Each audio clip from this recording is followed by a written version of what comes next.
Hi guys, welcome back to the channel. This is going to be a little bit of a different vlog because I'm going to be doing 2 months instead of 1 month update now. I've also recorded some of the vlogs in the heat of the moment, so you're going to get to see some of that footage from when I've been on location as well.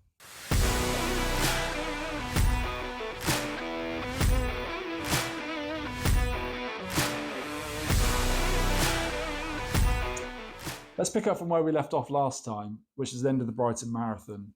I had a recovery week following that, and I was feeling so demotivated, so dejected, and feeling overwhelmed at the prospect of doing a full distance try. The marathon didn't produce the results that I thought it would, and I got a real big shock from that. That means that I've got to do that after a 180k bike, after a 4k swim. Like, how am I going to deal with all that fatigue if I couldn't do a marathon on its own? I wasn't feeling good. So I set about trying to do some runs to try and build up some training before I went on holiday. I did a run around Whitlingham and I made a little vlog there. So to avoid repetition, I'll just show you that. Currently out on a run at the moment, and I thought I would do a little vlog because I've got some stuff on my mind and I kind of wanted to get it off my chest a little bit. So I thought I'd use you guys as a little bit of a platform for that. So yeah, I say I'm on a run. I'm supposed to be doing a half marathon and I'm running back from work. Got this beautiful lake, which I'm very blessed to be able to run around, but things haven't been going well for me today. So I think I spoke in a previous video about how I had a little bit of a wake-up call with the Brighton Marathon. Ironically, I'm wearing the Brighton Marathon top now. Yeah, that's really stuck with me and it's been quite heavy. Feeling a lot of self-doubt, lack of confidence, and yeah, I felt like I was hoping to be a bit more trained and that would have been a better performance on the day. I know things didn't go to plan, but wasn't happy with how things turned out, and it's very alarming considering that I've got something far bigger in the mid-horizon. Well, it feels like the short horizon, to be honest. It feels like it's around the corner. So I spoke to a coach last weekend, a triathlon coach, someone with great experience and qualifications, and they expressed quite big concerns that I wouldn't be able to make the cut-off time. And I was surprised by that. So I gave her all my numbers, and with her experience I would expect her to be able to see what's possible and what is not possible. So for her to say that the cut-off time is a challenge is very surprising to me, and I'm worried about that. I trust her opinion, but 16 hours is the cut-off, and I thought, yeah, that'll be fine. Like, unless I get an injury or a breakdown, that's not a big concern. I can push myself through 16 hours. She doesn't think so. She thinks that's not going to even be possible on a good day. It wasn't all doom and gloom. She did say it is possible to do this, but you need to you have no room for error. You have no room for injury, so you need to make sure that you're doing 100%.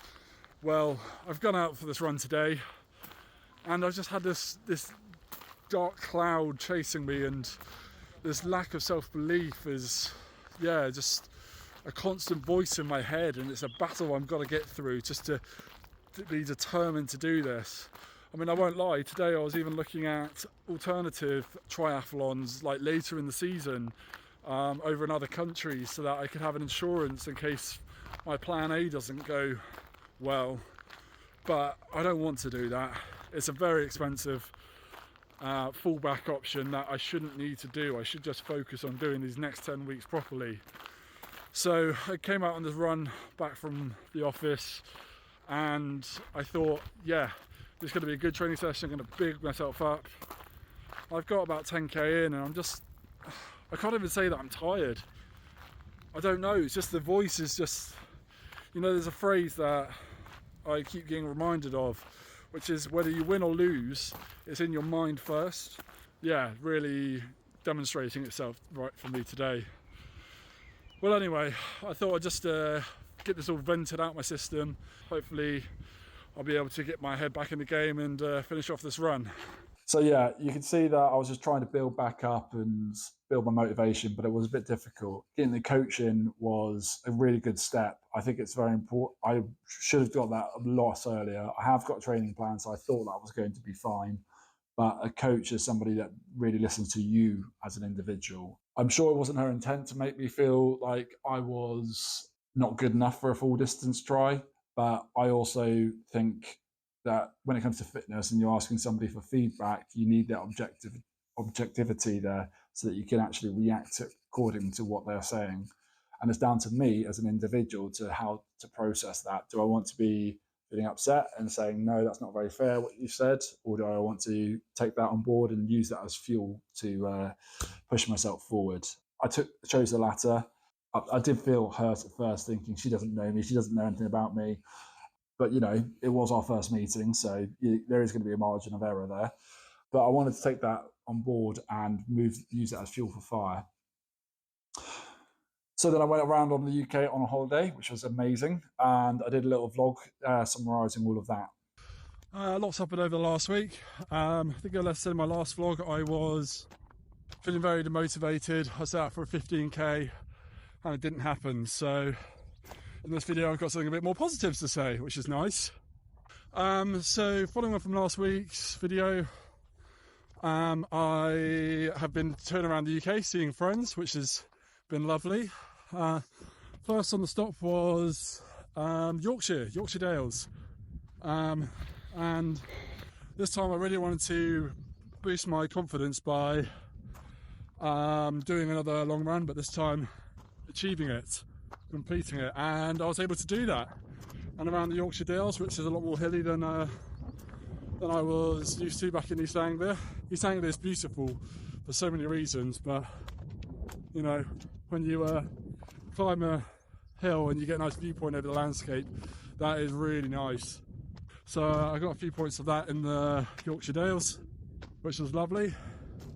Next stop was Lake District, and that was again beautiful, very hilly, and did only like a 12k on that, and that was fine. Nice way to see the Kendal area. Then I also did a hike as well up one of the inclines, which was 500 meters. Did that with Emma and Jana. That was an absolute blast. Loved that. Jana had a thrilling time. She managed to chase some sheep, which was not planned. So thankfully the farmers didn't catch us, and managed to get Jana back, and the sheep were all safe. So now, sorry for the headphone listeners there. I am in north of Glasgow, so beautiful Scotland, and as you can see, thumb in the way, beautiful rural landscape, amazing scenery. I feel like a free bird when I'm running around these sort of areas, and it's set out for another long run, but I really want to do one of the hills, so found a hill on Strava. I've been using their Strava premium 3-month trial, so I could just set a map planner. I can just use what's already there. Anyway, I found this route, and the only way to complete one of these hills was to do a loop, which involves going around one of the hills. And nice. Sorry, that was just Strava telling me my distance. So I'm now doing a 25 kilometer loop involving another 500 meter ascent, which is as you can tell, knackering. I'll put the elevation profile here, and you can see that there's a very steep incline at one point. Note that I'm doing this in reverse, so what you're seeing, you just need to reverse it left to right, right to left. There's a very steep incline. I know my fitness levels. 25k is pushing it way more than 10% that I should be doing. So adding on the incline is, my body's just going to get injured or not be able to take it. So I'm going to walk up this incline. That's why I'm doing this video here. But you can see the amazing, beautiful views, and I'm loving it. It's great, and this is so much why I love doing these endurance events. I get to see areas of the country and areas of the landscapes like this that you don't see on just a little walk or from the seat of your car. So feeling much higher spirits. Maybe that's the caffeine talking. Body's feeling good so far. hip flexors are burning like heck. I don't know if that's my technique or if that's from the inclines that I've been doing. But anyway, I'm feeling good. I think I can do this 25k, and that's going to be good progress. Next week I'm going to be focusing a lot more on my bike, because that's now looming on my head space, that I'm 80% of the race is on the bike, and I've done next to no training on that so far. So yeah, I need to get comfortable doing long hours, because yeah, that's going to be something I need to be prepared for. Anyway, I've got the rest of a run to do, so I'll see you folks later. Ciao for now. So just to round off that Scotland hike, or Scotland run even, I did get back down the mountain. I didn't get lost in the Highlands, but Strava really did ruin my day, because it said there was a path that I should be able to run down on the other side of the hill, but there wasn't. There's no footpath anywhere. And I was just in like this untamed field, so which had really uneven surfaces. So that was really not fun, and I had to run down a river to be able to follow it downhill so I could get back to a main road. Less than ideal. I did get back to a road. I got stuck behind some sheep being herded, typical Highlands traffic. But yeah, it was a really good experience all around, so I was very happy to do that. That takes us into May. May was a really busy month as well, because I had Emma's birthday, I had going away to Wales after that, and then we had a wedding after that. So I needed to plan things efficiently so I can make sure that I kept everything moving forward. Following the week from Scotland, kept up the runs to the office, did a big run at the weekend, did the 30k in 3.5 hours, which I was happy with. That gave me a big boost of confidence, a sign of improvement from the Brighton Marathon. I also got back out onto the bike, just trying to get a bit more familiar with that, because that watching a lot of triathlon content, you hear about the bike leg being 80% of the race, and I hadn't done any yet, so I was like, "Ooh, should probably get started." It was good that I did that, because I got to understand a bit more about what's not set up correctly on my bike. I've got a few back problems and neck problems, which I'm going to speak to a bike shop about getting a bike fit to address that. I think some of these things could have probably been alleviated with extra flexibility training, but we're going to park that one. So when we were going down to celebrate Emma's birthday, that was in London. I wanted to do a big run beforehand so that I could have the full day, obviously, to think about her and celebrate her. I went to Regent's Park to do laps and try and do a 33k run to keep increasing my load by 10%. That wasn't very interesting, because Regent's Park is only a 5k loop, and 6 times around the same loop gets quite monotonous. I did go up Primrose Hill. Primrose Hill was really tough, but I got a lovely view of the skyline of London, so it was worth it. The run wasn't that good though, because at the 21k mark, my body just said, "Nah, you got to stop now," and my ankle was just burning in pain. I was like, "Right, maybe these shoes, I've run too many kilometers in them now. I need to replace them." I couldn't stop the pain. I just kept pushing on and like waddling on. My pace wasn't great towards the end. After that, if you look at the speed chart, you can really see where it starts to dip off. But I did do the 33k. That was good, but perhaps wasn't the right decision in hindsight, because I was hobbling around for a week afterwards.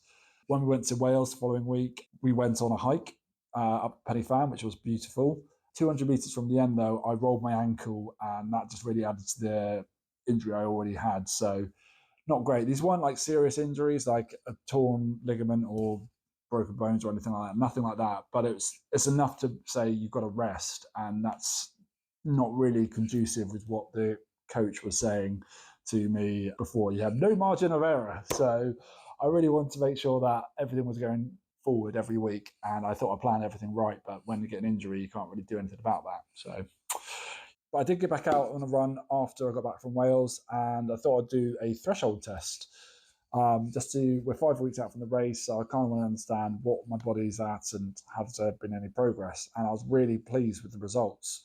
I had a 5:05 last time, and on this test I got a 4:44. So that was a really big increase that I wasn't expecting. 20-second increase. So yeah, fantastic. Or more than 20%. Yes, yeah, 21 seconds. But yeah. Also, my heart rate, threshold heart rate, is now 170 instead of the 162 that it was before. So that's really good. That's the beats per minute that my body starts producing lactate. So in theory, below that, I should be able to maintain that pace if I keep my heart rate low. So yeah, really good results, really good progress to see. So yeah, I did feel a bit dejected at the start, but it's come around. I'm making progress, and it feels really good to be able to say that. I'm going to leave it there for now. I'm going to do another update in 3 weeks' time. So I've got 2 weeks left to go after that. And yeah, as always, keep on trying. Ciao for now. Bye.